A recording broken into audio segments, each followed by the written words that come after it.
Over $72,000 for a Toyota Tundra.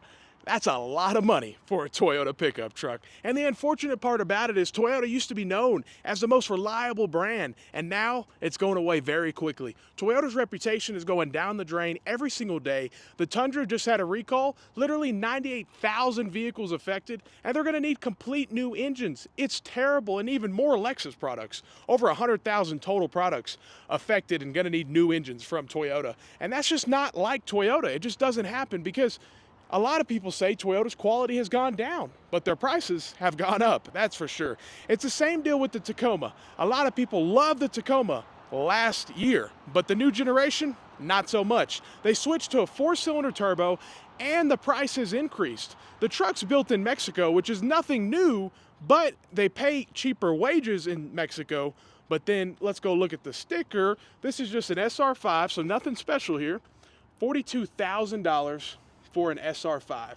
At least it's 4x4, but you know, that's a lot of money considering last year you could go to a Toyota dealership and get a 2023 naturally aspirated 4-cylinder Tacoma for $27,000.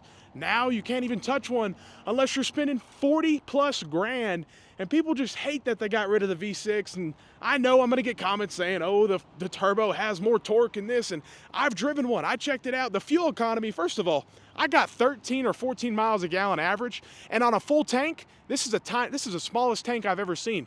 How much can you go? 250, 200 miles on a full tank on a brand new pickup truck. It's crazy. It doesn't make any sense. But one thing that does make sense for me with Toyota is they're not pushing full EV like all these other brands are. They don't have a full lineup of EVs. A Toyota chairman actually said just yesterday, if the US market forces electric vehicles to be mandated, it'll ruin the car market economy, is what he said. He's like, we cannot force it. If anything, he said hybrids are the way to go, because obviously you're getting 50 miles a gallon. It's just obviously more, you know, you can drive long distances. You don't have to worry about, we don't have the charging network. Things have to get built up first. We're very far away from being full EV. This is the only electric vehicle Toyota offers, and I think they share it with Subaru. Let's look at the sticker here. What is it called? The BZ, or let me see. Haven't looked at a sticker on these. BZ4X. Yeah, $48,000. That's a lot of money. And I imagine the resale values are not the best on these, but maybe they have some rebates and stuff. But it's just really, really interesting that every single Toyota dealership is loaded up with trucks. You won't see, I'm surprised to even see this many Priuses. It's actually shocking to see this many. But normally all you see is trucks. You don't see any Camrys or Corollas or any of the affordable vehicles that you would think Toyota would want to, you know, get out here because people want to buy, but they do not. They strictly stick with these trucks. $60,000 Tundra. You know, that's a lot of money. And this is an SR5, you know? You could go to General Motors and get a V8. Now, I'm not saying that. I will say the V8 the General Motors, it definitely has some lifter issues, so and transmission issues. But anyways, this is not much better. 71 grand. 2024 Tundra. Man, that's a lot of money, actually. This is probably one of the fancy ones, I imagine, but still, yeah, it's definitely one of the fancy ones. But man, that's 71 grand. But you can literally get 10K off any of these trucks. And that's why Tundra sales have actually been up a little bit this year, only because the only thing I can think of is they're loaded up with inventory. So they're 2 or 3 years behind. These dealers should have been selling these trucks 2 years ago. They're just now starting to sell. Some dealers still have 2023s, and the unfortunate part about it is dealers are having to, I mean, they're giving all the money away, which I don't know if it's that unfortunate, but yeah, I mean, they're literally, you could probably get this 10K off, or 7K most likely with it being an SR5. But if you get more in the Platinum, you're getting 10 plus K off on a Toyota, which just didn't happen.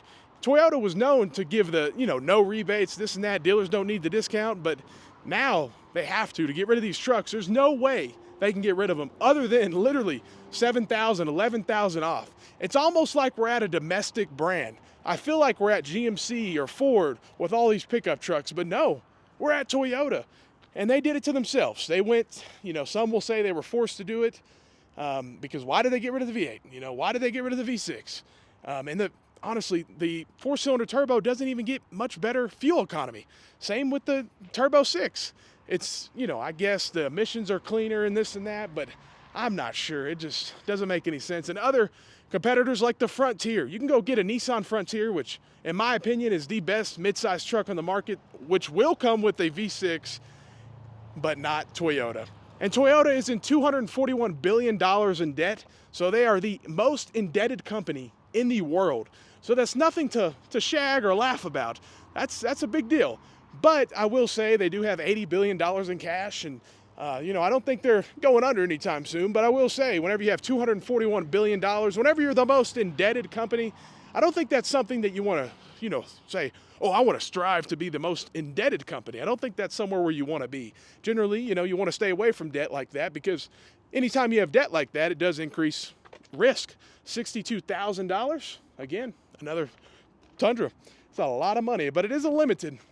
But it's crazy because SR5s will be right under there. So it's just, these trim levels kind of make me wonder, because SR5s are, 60 grand. It scratches my head, but it's like you can add these additional packages and stuff that really increase the price, and you don't get much additional value for it. So, hey, let me know what you think about Toyota, about it being the most indebted company, about Toyota switching from a V8 with the Tundra going to a turbo 6, and then the worst of it's all, the here recently, the Tacoma. People are really, really sad about this, and you have people that never even thought about looking at Nissan, and now they're looking at Nissan. That's how you know Toyota made a big mistake. But let me know what you think. I know I'm going to get someone that says they love their 24, and I'm not hating on you if you love it. I want you to enjoy your new vehicle. But for me, I just don't see the increase in value, considering now they're, literally 30, 40% more than they were last year, and you're getting a 4-cylinder turbo with a gas tank that will get you 200 miles and 14 miles a gallon. For me, I just don't understand it, but hey, it might make sense to someone else. Let me know what you think. Have a great day and stay blessed.